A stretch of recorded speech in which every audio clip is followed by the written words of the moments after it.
What's going on, everybody? Crazy Dog back with another video, and this will be my Browns Giants preseason week 2 preview as the Browns welcome the New York Giants to FirstEnergy Stadium for their one and only home preseason game of the year. And right off the bat, I already know you guys are wondering, are any of the big name Browns starters going to be playing in this game? And that's kind of tricky because Kevin Stefanski hasn't officially announced if any of the starters are playing.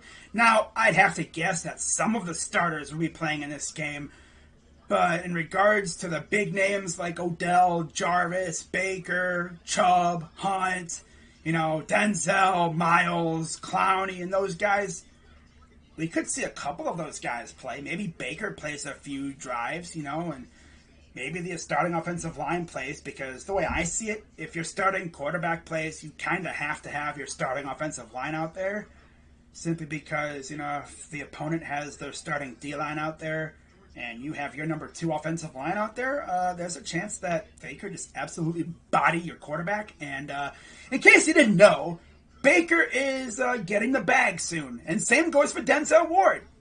So the last thing we want is to have them get hurt when they're just about to get the bag, because that will affect their payday. So we'll see if Baker plays. If he does, it may be for a few drives, but again, we'll see. We already know Odell ain't playing because he's coming off ACL surgery, although he's being ramped up. He's getting there. Jarvis never plays in the preseason, so that's whatever. But I think we're going to see a lot of Rashard Higgins, DPJ, maybe some Anthony Schwartz. That would be great. And how about Davion Davis? Dude literally came out of nowhere. I didn't even have him in my wide receiver training camp position preview video because I wasn't even aware he was on the roster. And then this dude comes out last week and actually has a pretty good game, including a pretty dope touchdown catch. If that dude keeps it up, he might make the team. Right now, I see him as a practice squad guy, especially with Ryan Switzer going down. But if he keeps that up, he'll make the team. He looks impressive, Same goes with Jamarcus Bradley, who's pretty good too.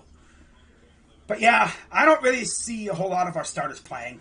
But if they do, they might play a little bit. Maybe a few drives, depending on who it is. Now, Daryl Ryder posted the pre-practice injury report, and this brought a smile to my face. Because Mack Wilson was back at practice. Of course, I believe he suffered a sprained AC joint in his shoulder. So he was day-to-day. He's back today. That's great to see. Grant Delpit, Ronnie Harrison Jr., and Anthony Schwartz, they all returned. Of course, they were members of what I call the hamstring brigade. So that really made me happy seeing those guys back on the field. Especially Grant Delpit, because that dude has not played in a game. Preseason or regular season. Of course, there was no preseason last year. But this dude has not played in a single game. He's only put on the pads at training camp. He has not put on the jersey in a game. Like, in a real game. He has not stepped foot in FirstEnergy Stadium on that field yet in a game. And the way it's looking, he'll play week 1, and maybe he'll make some plays and make me really happy. Now, of course, Anthony Schwartz, he's been battling injuries all offseason long. He's only participated in a handful of practices and stuff, and I need him on the field because imagine Schwartz and Odell with their speed. Whoo-wee, man. Good luck guarding those two, And then, of course, you have Ronnie Harrison, and I saw him when I went to training camp. He had a sleeve on his leg. Looks like he was back today, and he participated in a little bit of stuff. Of course, Grant Delpit was doing 11-on-11 drills, which was great to see. But yeah, it's just really good to see those guys back at practice in some capacity, see them on the field. That made me happy. Now, of course, Jadeveon Clowney and Denzel Ward were held out again.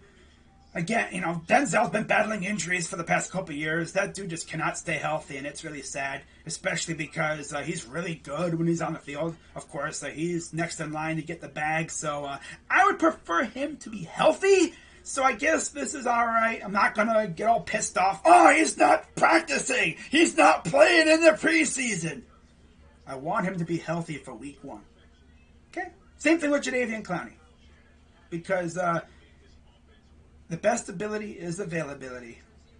And of course, they're safe. I see no way they get cut unless they just cannot get on the field. But yeah, there's no way they're getting cut. Especially Denzel. Imagine someone says, "Oh, he's gonna get cut." No!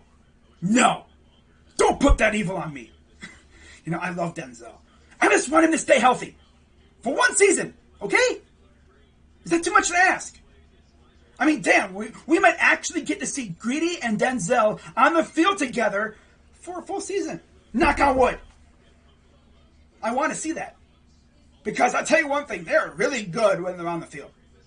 When they're on the field. That's been the problem lately. They haven't been able to stay on the field.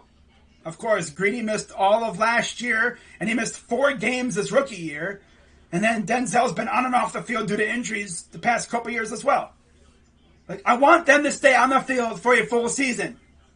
Especially when you got some really good corners to go along with them. Greg Newsome and Troy Hill. We essentially replaced, Kevin Johnson and Money Mitch with Greg Newsome and Troy Hill. It's a pretty good switch, We got rid of Kevin Johnson, we let Kevin Johnson go, and Money Mitch left. We brought in Greg Newsome and Troy Hill. It's a good little trade-off, if you ask me. Then, of course, at safety, you got John Johnson III. Got Ronnie Harrison, Grant Delpit. If this secondary can stay healthy for a full season, watch out. Especially if our pass rush is as nasty as I think it will be. By the way, I don't know what's going on with Tack McKinley. He's been away from the facility for a while. Hope he's all right. Last I heard, he was dealing with some stuff.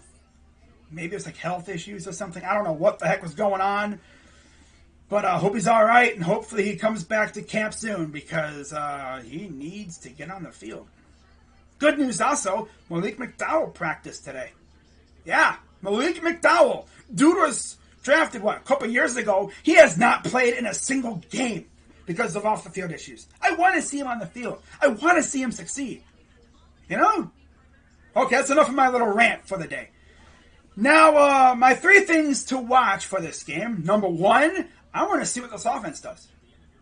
Whether it's the first team or second team offense. I want to see what this offense does. And same thing goes for the defense. This defense looked great last week. They were bossing around the Jaguars' starting offensive line. At least I assume that was their starting offensive line, being as they had their starting quarterback out there. But who knows, But yeah, they were doing really good against their starting unit in Jacksonville. Now we'll see what the Giants do with their, what unit they start out there. Do they start with their second teamers, or do they put out Daniel Jones in their starting offensive line? Because I know one thing, their backup offensive line last week was not so good. No, Giants fans were pissed. But we'll see what they do this week. Now, my second thing I want to see, and this is an individual, and that is Davion Davis. I want to see if he can back up what he did last week. Simple as that. And number 3, JOK. Yeah, I'm going 2 individuals. I want to see what JOK does this week. Because that last week, that dude was all over the field. I mean, every time you saw him, he was making a big play. He had a sack, and he was laying the wood on people. And I'd love to see that. Freaking loved it. So that's really all I got to say there. So we'll see what happens. But before I go, I got something funny to show you guys. So in case you didn't know, Nick Chubb has his own cereal. Yeah, Chubb Crunch. Now available at your local Heineken store. Yeah, Chubb Crunch. That's dope. Yeah. My dude got the bag, and now he's got his own cereal brand. Nice job, Nick. Chubbers. But yeah, it's available at all Cleveland area Heinen's locations. So go get yourself some Chubb Crunch. Oh my god, that's awesome. But yeah, we'll see what happens. Of course, I'll be streaming this game, so should be fun. Again, Sunday at 1 o'clock p.m., so we got ourselves an early game this week. That's nice. Don't have to wait all damn day. You know, wake up and it'll feel just like the regular season. Nice. Now, of course, we have one more preseason game after this, and then we have a week off while they, adjust the rosters and stuff. And then, of course, we get down and dirty against the Chiefs week 1. Can't freaking wait. But, of course, guys, be sure to subscribe, hit the bell, like this video, and also follow me on Instagram and Twitter. It's pretty much the same thing as you see on my YouTube, except on Twitter it's got an underscore between crazy and dog. Be sure to follow me because I live tweet games and I tweet out about the Browns and all my other teams. So, also I do post on Instagram here and there, every now and then, especially when there's a dope picture. And of course, I'll be posting videos from the joint practices too. Of course, no fans are allowed, but I'll still be posting like highlight videos, like if someone makes a dope catch, I'll post it on there and, get reactions and stuff. So we're going to have some fun. But with that being said, guys, I'm Crazy Dog at 99. Let's go Browns. And I'm out.